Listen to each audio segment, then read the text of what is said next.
ಬ್ಯಾಚುಲರೇಟ್ party ಮಾಡಲಿಕ್ಕೆ ಮಂಜುಳನ ಬ್ಯಾಚುಲರೇಟ್ party ಮಾಡಲಿಕ್ಕೆ ಅಂತ ಬಂದವರು ಅತಿಥಿಗಳಾಗಿ ಬಂದು ಜೊತೆಗೆ ಒಂದಿಷ್ಟು ಗಲಾಟೆಗಳು. ಸುಮ್ಮನೆ ಬಿಟ್ಟಿ ಊಟ ಮಾಡಕ್ ಬಂದಿದ್ದೀರಾ? ನೀನ್ ಕೊಡ್ತಾ ಇದ್ದಾನಪ್ಪ ಬಿಟ್ಟಿ ಊಟ. ಮಾತುಗಳು ಕರೆಕ್ಟ್ ಆಗಿ ಬರ್ಲಿ. ರುದ್ರ ತಾಂಡವಗಳು.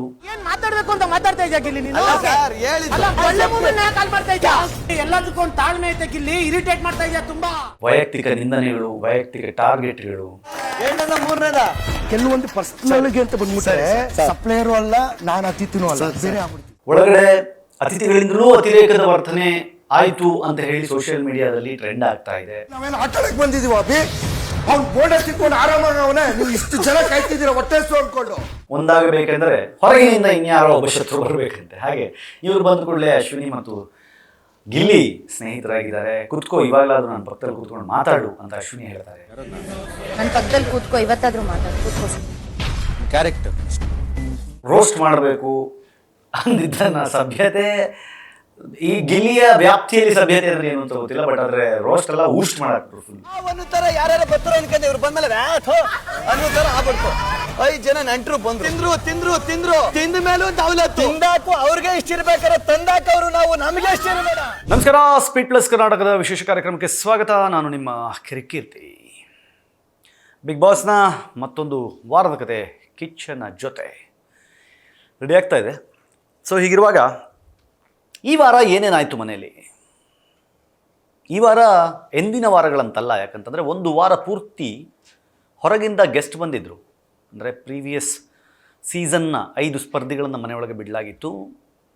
ಅವರು ಮನೆಯೊಳಗಡೆ ಬ್ಯಾಚುಲರೇಟ್ ಪಾರ್ಟಿ ಮಾಡಲಿಕ್ಕೆ, ಮಂಜಣ್ಣನ ಬ್ಯಾಚುಲರೇಟ್ ಪಾರ್ಟಿ ಮಾಡಲಿಕ್ಕೆ ಅಂತ ಬಂದವರು ಅತಿಥಿಗಳಾಗಿ ಬಂದು ಮನರಂಜನೆಗೆ ಪೂರಕವಾಗಿ ಏನೇನು ಮಾಡಬೇಕು ಎಲ್ಲವನ್ನ ಮಾಡಿದರು. ಅದರ ಜೊತೆಗೆ ಒಂದಿಷ್ಟು ಗಲಾಟೆಗಳು, ರುದ್ರ ತಾಂಡವಗಳು, ವೈಯಕ್ತಿಕ ನಿಂದನೆಗಳು, ವೈಯಕ್ತಿಕ ಟಾರ್ಗೆಟ್ಗಳು ನಡೆದು ಗೊತ್ತಿಲ್ಲ. ಈ ಸಲ ವಾರದ ಕತೆ ಕಿಚ್ಚನ ಜೊತೆಯಲ್ಲಿ ಈ 5 ಜನರನ್ನೂ ಸಹಿತ ಸ್ಟೇಜ್ ಮೇಲೆ ಕೂರಿಸ್ಕೊಂಡು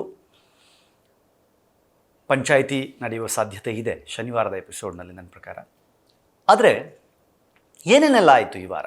ಸುದೀಪ್ ಅವ್ರಿಗೆ ಈ ವಾರ ಸ್ವಲ್ಪ ಕಷ್ಟ ಆಗ್ಬೋದು. ಯಾಕಂತಂದರೆ ಒಂದು ಕಡೆ ಬಿಗ್ ಬಾಸ್ ಮನೆಗೆ ಅತಿಥಿಗಳನ್ನು ಕಳಿಸಿದ್ದು ಬಿಗ್ ಬಾಸ್, ಒಳಗಡೆ ಅತಿಥಿಗಳಿಂದಲೂ ಅತಿರೇಕದ ವರ್ತನೆ ಆಯಿತು ಅಂತ ಹೇಳಿ ಸೋಷಿಯಲ್ ಮೀಡಿಯಾದಲ್ಲಿ ಟ್ರೆಂಡ್ ಆಗ್ತಾ ಇದೆ. ಸಾಕಷ್ಟು ಜನ ಗಿಲ್ಲಿಯನ್ನು ಸಪೋರ್ಟ್ ಮಾಡಿಕೊಂಡು ಅಥವಾ ಮನೆ ಒಳಗಡೆ ಅಶ್ವಿನಿ ಅವ್ರನ್ನ ಸಪೋರ್ಟ್ ಮಾಡಿಕೊಂಡು ಅತಿಥಿಗಳಾಗಿ ಬಂದವರನ್ನು ನೇರ ದೂಷಿಸುವ ಕೆಲಸವನ್ನು ಮಾಡ್ತಿದ್ದಾರೆ. ಆದರೆ ಮತ್ತೆ ನಾನು ನಿಮ್ಗೆ ಹೇಳೋ ಪ್ರಯತ್ನವನ್ನು ಮಾಡ್ತೀನಿ.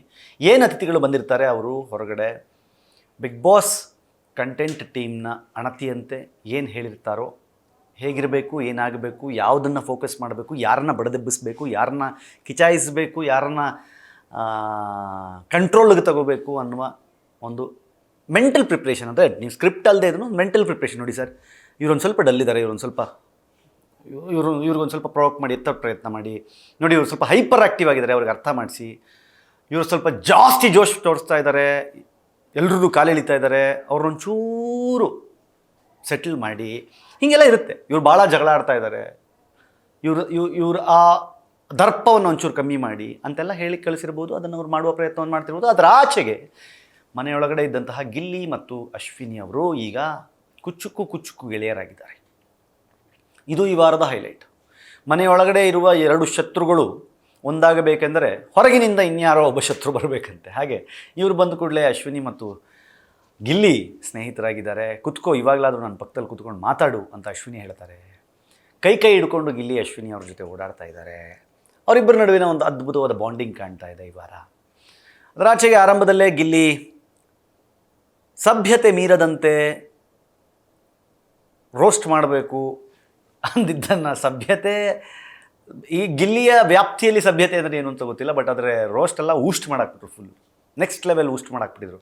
ಸೊ ಅದು ಚರ್ಚೆಗೆ ಬರ್ಬೋದು. ಯಾಕಂತಂದರೆ ಬಿಗ್ ಬಾಸ್ ಅದರ ಬಗ್ಗೆ ಮಾತಾಡಿದರು. ಸಭ್ಯತೆ ಮೀರದಂತೆ ಅಂತಿತ್ತು ಅಂತಂದ್ಬಿಟ್ಟು ಕ್ಯಾಪ್ಟನ್ ಅಭಿ ಅವರಿಗೆ ಇದು ಸಭ್ಯತೆ ಮೀರಿರಲಿಲ್ವಾ ಅನ್ನೋ ಥರ ಕೇಳಿ, ಅಭಿ ಹೌದು ಮೀರಿತ್ತು ಅನ್ನುವ ಅರ್ಥದಲ್ಲಿ ತಪ್ಪಾಗಿದೆ ನಮ್ಮಿಂದ ಅಂತ. ಆ್ಯಂಡ್ ಗೆಸ್ಟಾಗಿ ಬಂದವರು ಅಲ್ಲಿ ಸಪ್ಲೈಯರ್ ಕೆಲಸ ಮಾಡ್ತಿದ್ದಂತಹ, ವೆಯ್ಟರ್ ಕೆಲಸವನ್ನು ಮಾಡ್ತಿದ್ದಂತಹ ವ್ಯಕ್ತಿಗೆ ಅವರ ಊಟವನ್ನು ಯಾವಾಗ ಮಾಡಬೇಕು ಅನ್ನೋದು, ಅಥವಾ ಅವರ ಏನು ವ್ಯಾಪ್ತಿ ಏನಿದೆ ಅದನ್ನು ಮೀರಿ ಅವ್ರ ಹತ್ರ ಬೇರೆ ಕೆಲಸವನ್ನು ಮಾಡಿಸೋದು, ಅವರ ಗಡ್ಡವನ್ನು ಟ್ರಿಮ್ ಮಾಡೋದು, ಶೇವ್ ಮಾಡೋದು, ಇದೆಲ್ಲ ಮಾಡಿದ್ದು ಎಷ್ಟರ ಮಟ್ಟಿಗೆ ಸರಿ ಅಂತೇಳಿ ಹೊರಗಡೆ ಚರ್ಚೆ ಆಗ್ತಿದೆ. ವೈಯಕ್ತಿಕವಾಗಿ ಇಲ್ಲಿನ ಟಾರ್ಗೆಟ್ ಮಾಡಬೇಕು ಅಂತಲೇ ಬಂದು ಮಾಡಿದಂತೆ ಕಾಣ್ತಾ ಇದೆ ಅಂತ ಹೇಳಿ ಸೋಷಿಯಲ್ ಮೀಡಿಯಾದಲ್ಲಿ ಅದರ ಬಗ್ಗೆ ಚರ್ಚೆಗಳಾಗ್ತಿದೆ, ಮಾಧ್ಯಮಗಳು ಅದನ್ನು ಚರ್ಚೆ ಮಾಡ್ತಾ ಇದೆ. ಆದರೆ ಗಿಲ್ಲಿ ಈ ಸಲ ಸ್ವಲ್ಪ ತಾಳ್ಮೆಯಿಂದ, ಅಂದರೆ ತಾಳ್ಮೆ ಇನ್ ದ ಸೆನ್ಸ್ ಓಪನ್ ಆಗಿ ಹೇಳ್ತಾರೆ, ಇಲ್ಲ ನಾನು ಸಹಿಸ್ಕೊಳ್ಳೋ ತನಕ ಸಹಿಸ್ಕೊತೀನಿ, ಆಮೇಲೆ ಆಗಲ್ಲ ಅಂತ ಬಂದು ಹೇಳ್ತಾರೆ. ಅಭಿ ಬಂದು ಹೇಳ್ತಾರೆ, ಇಲ್ಲ ಅವ್ರಿಗೆ ಎಷ್ಟಾಗಿ ಬಂದಿದ್ದಾರೆ, ಸಹಿಸ್ಕೋ, ತೊಗೋಬೇಡ ಮನಸ್ಸಿಗೆ ಅಂತ. ಎಲ್ಲಿ ತನಕ ತೊಗೋಬೋದು ಅಲ್ಲಿ ತನಕ ತೊಗೋತೀನಿ, ಅದ್ರ ಮೇಲೆ ಆಗಲ್ಲ ಅನ್ನೋ ಅರ್ಥದಲ್ಲಿ ಗಿಲ್ಲಿ ಮಾತಾಡ್ತಾರೆ. ಗಿಲ್ಲಿಗೆ ಬೇಕಂತಲೇ ಕಿಚಾಯಿಸುವ ಕೆಲಸ ಮಾಡ್ತಿದ್ದಾರೆ ಅಂತ ಯಾರೇನೇ ಹೇಳಿದರೂ ಸಹಿತ ಗಿಲ್ಲಿ ಆ ಮನೆಯಲ್ಲಿ ಮೌಲ್ಡ್ ಆಗಬೇಕು ಅಂತಂದರೆ ಆ ಕಿಚಾಯಿಸುವುದರ ಜೊತೆಗೆ, ತಾನು ಕಿಚಾಯಿಸುವುದರ ಜೊತೆಗೆ ತನ್ನನ್ನು ಯಾರಾದರೂ ಕಿಚಾಯಿಸಿದಾಗಲೂ ಹೇಗೆ ತಗೋಬೇಕು ಅನ್ನೋದನ್ನು, ರಿಸೀವ್ ಮಾಡೋದನ್ನು ಕಲಿಸಬೇಕು ಅನ್ನುವ ನಿಟ್ಟಿನಲ್ಲೂ ಅದಿರಬಹುದು. ರಕ್ಷಿತಾಳ ಆಟದಲ್ಲಿ ಸ್ವಲ್ಪ ವ್ಯತ್ಯಾಸ ಕಾಣ್ತಾ ಇದೆ, ದಿಕ್ಕು ಆ ಕಡೆ ಈ ಕಡೆ ಬದಲಾಗ್ತಾ ಇದೆ. ಕಾವ್ಯ ನಾನು ಗಿಲ್ಲಿಯನ್ನು ಬಿಟ್ಟು ಹೇಗೆ ಆಡಬಲ್ಲೆ ಅನ್ನೋದನ್ನು ತೋರಿಸುವ ಭರದಲ್ಲಿ ಅವರ ಆಟವನ್ನು ಮುಂದುವರಿಸ್ತಾ ಇದ್ದಾರೆ. ರಾಜ್ಕಾಳಿಗೆ ಮತ್ತೆ ನಾನು ಕ್ಯಾಪ್ಟನ್ಶಿಪ್ ಟಾಸ್ಕ್ನಿಂದ ಹೊರಬಿದ್ದೆ ಅನ್ನುವಂತಹ ಬೇಸರ ಇದೆ. ಸ್ಪಂದನಾಳಿಗೆ ಸಿಕ್ಕ ಅವಕಾಶವನ್ನು ಸರಿಯಾಗಿ ಬಳಸ್ಕೊಳ್ಳೋದ್ರಲ್ಲಿ ವಿಫಲರಾದರು. ಧನುಷ್ ಈ ವಾರದ ಕ್ಯಾಪ್ಟನ್ ಆಗಿ ಹೊರಹೊಮ್ಮಿದ್ರು. ಟಾಸ್ಕ್ ಮಾಸ್ಟರ್ ಅಂತಲೇ ಕರೆಸ್ಕೊಳ್ಳುವಂತಹ ತ್ರಿವಿಕ್ರಮ್ ಮತ್ತೊಮ್ಮೆ ಧನುಷ್ ಜೊತೆಗೆ ಸೇರಿ ಮಾಡಿದಂತಹ ಟಾಸ್ಕ್ನಲ್ಲಿ ಗೆದ್ದರು, ಹೆಸರನ್ನು ಉಳಿಸ್ಕೊಟ್ರು ಅನ್ನೋ ಹಾಗೆ ಕಾಣಿಸ್ತಾ ಇತ್ತು. ಸೊ ಹೀಗೆ ಬಹಳಷ್ಟು ವಿಚಾರಗಳು ಮನೆಯೊಳಗಡೆ ನಡೆದಿದೆ.